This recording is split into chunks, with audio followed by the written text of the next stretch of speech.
Welcome class.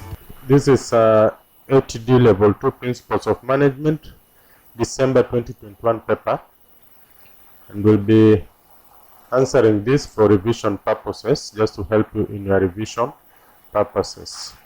Okay, so question 1. Explain the meaning of resistance to change. Explain the meaning of resistance to change. Now, resistance to change is the unwillingness to partake a change process,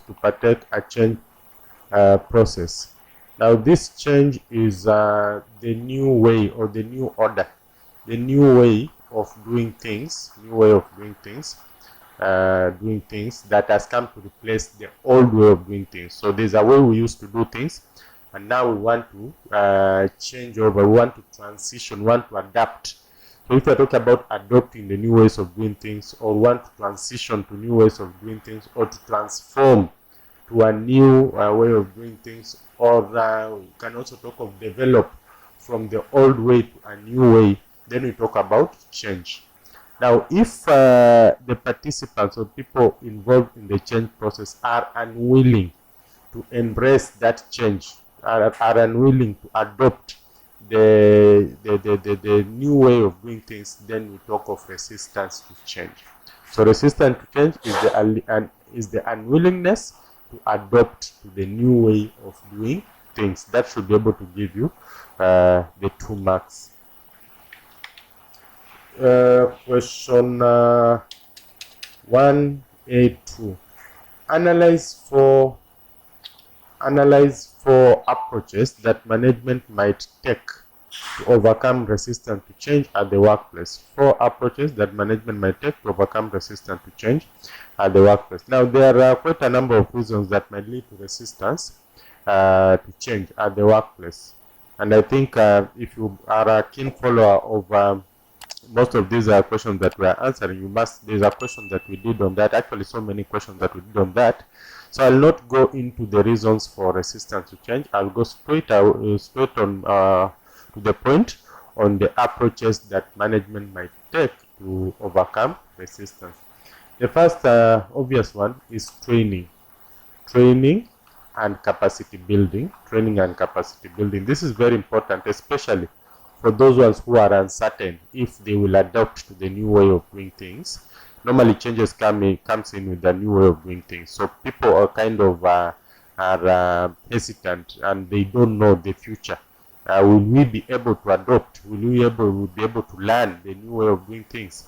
So that could be could cause some doubts, which of course will lead to resistance to changes. So the best way to overcome that is just take them through a training session, through a coaching session, so that they are at least able to cope up with the new changes. Then we also talk about participation and involvement. Involve these people right from the word go. When you are starting the change, that journey, involve them so that they know and embrace why they really need to be part of the change process. They should know the reasons why they are changing and why it's very important for them to change. That should not go unattended. If it goes unattended, then chances are very high that it will lead to resistance to changes. So ensure there is participation, ensure there is involvement right from the word go. That will go a long way in overcoming resistance to change. Then also talk of negotiation and improved communication. Negotiation is where you reach at an amicable solution that can serve the 2 parties.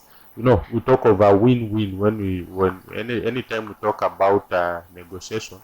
This situation comes into place, a win-win kind of a situation, so that all parties feel that they have won. They are beneficiaries to the contract or to the agreement in question. So whenever there's a kind of you've locked horns, parties should come together at a negotiation table and of course make strides towards reaching that something at least a point that will be beneficial to all of them. That is very important. Improve communication. Basically, it's we talk about a lot of transparency. If we can have a lot of transparency, bringing issues on the table so that they are tackled when they arise, that will go away in overcoming resistance to change at the workplace. Sometimes this resistance is also caused by just this stubbornness. So sometimes coercion comes in handy. Coercion, where you force people to do what? To adopt the new way of doing things, especially if you are convinced beyond doubt that that is the way to go. Then you might not have so many other options other than forcing these people to adapt to changes. And those ones who are not ready to protect that direction, possibly you can show them the door, fire them.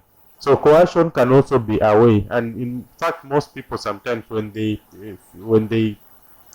see the reality of being fired, sometimes they conform, they come back and decide to do what the organization wants them to do.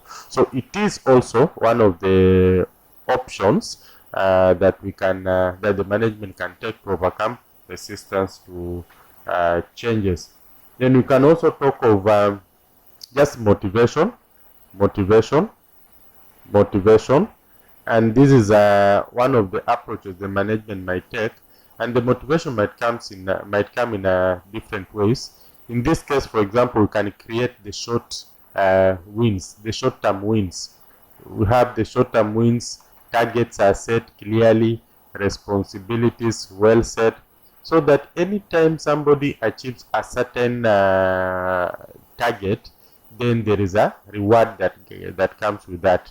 Then that will go a long way into motivating people to doing or adopting the change process. They might end up concentrating on the rewards that you are possibly dangling before them, as opposed to the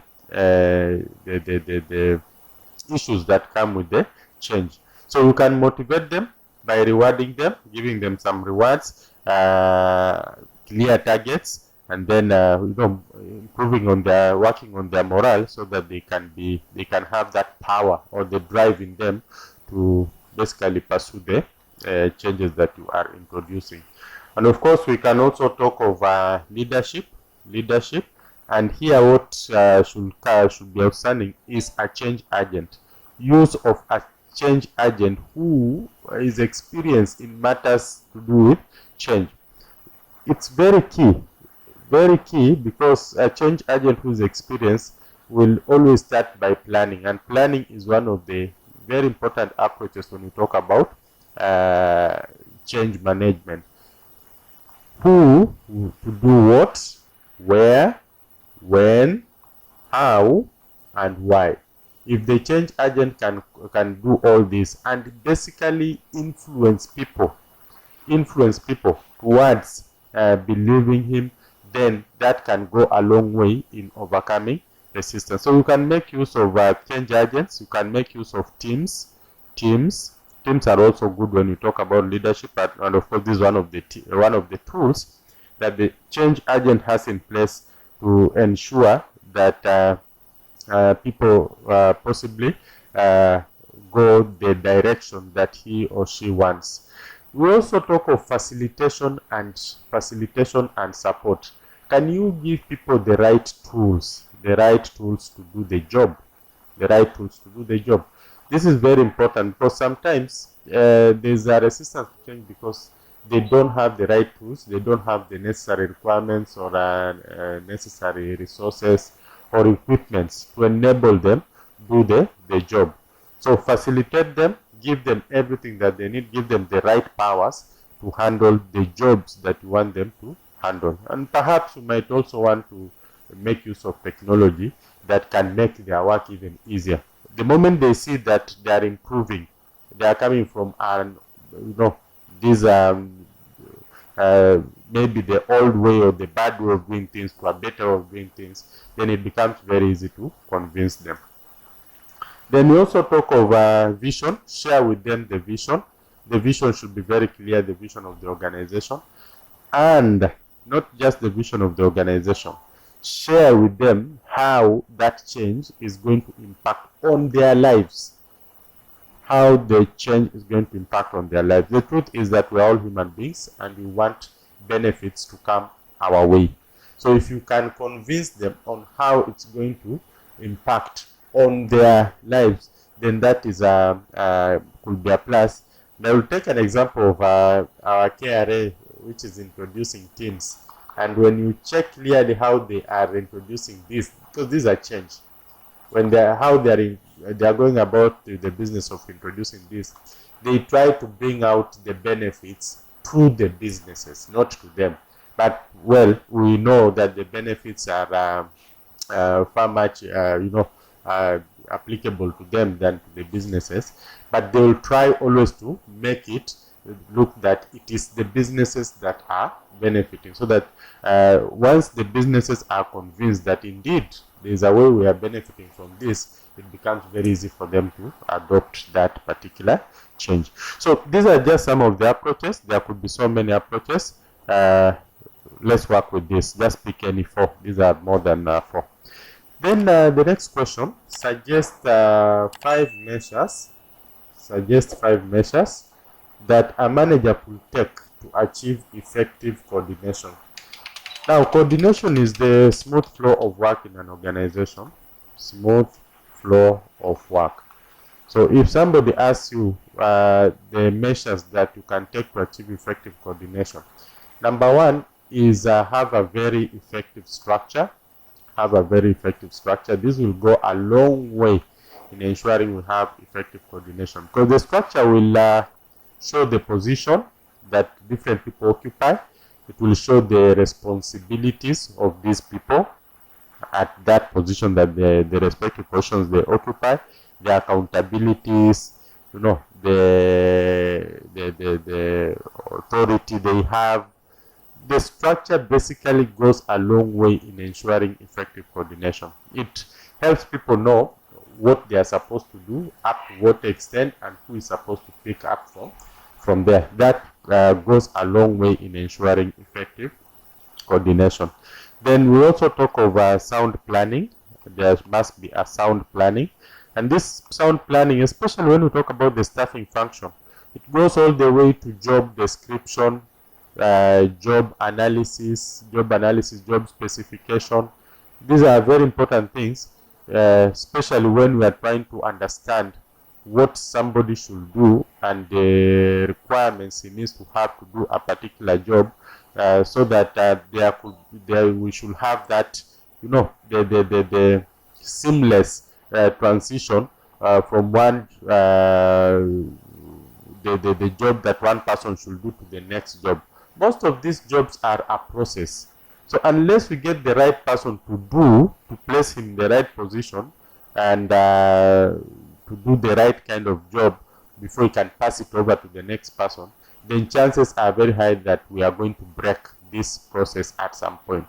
And this breaking of the process is what we don't want when we talk about coordination. Coordination is a seamless flow. So it requires sound planning and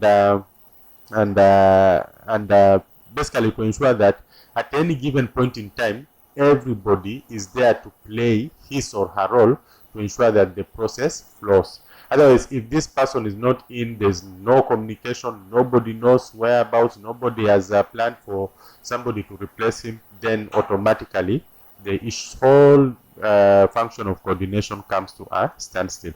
So one of the key measures for effective coordination is sound planning. Then we also need to have clear processes to everyone, so that and this clear processes should run from the it should flow, so that everybody knows that if I don't do this, what the impact will be to the entire process or to the entire organization. So these clear processes should be connected to the goals of the organization, which should also be connected to the vision of the organization. Once somebody gets that whole picture, I think the best way to put it is that everybody should know why he's doing what he is doing in that organization. That becomes very important when we talk about effective organization. Then teamwork, of course. Teamwork is also a measure. Teamwork is where people basically support each other, they carry each other. You know, sometimes we are human beings, and sometimes some of us might be weak in one or two things. So teamwork enables the jobs to go on smoothly, unaffected, and that ensures that we, the entire process runs smoothly for productivity purposes. The other measure to make sure that we achieve effective coordination is supervision. We can have close supervision, and this close supervision is basically to give instructions, to give guidance, to give support, to facilitate. At some point, some things might not run well, and you might need some help from the immediate boss or superior. So if we have close supervision, that is also a plus when we talk about effective coordination. Motivation goes a long way in effectiveness coordination. Motivation, because this has something to do with uplifting the morale. When you uplift the morale of people, people can even surpass what they are supposed to do, just to make sure that there is continuity in the job. But otherwise, if people are not motivated, people don't have the morale, the job description states that you need to stop here, and so you stop there without necessarily thinking of how the process should continue. So people who have high levels of morale, high motivation levels, will always want to see the results. They will always be motivated by the results, and will follow up to make sure that actually the whole process flows to the very end. We also can talk about the simplified processes, simplified and lean processes, so that we don't have a lot of those unnecessary bureaucratic procedures. Those ones might affect coordination negatively. So if we have very simple and lean processes, that could take us a little way further. And the use of technology is also a measure that we can employ to achieve effective coordination. Technology reminds us that we are supposed to do some things. Technology does some things for us. So it's not something that we can wish away, especially when we talk about smooth flow of processes. So I think let's work with those ones. You can pick any 5 from those points. Thank you. Let's meet in the next question.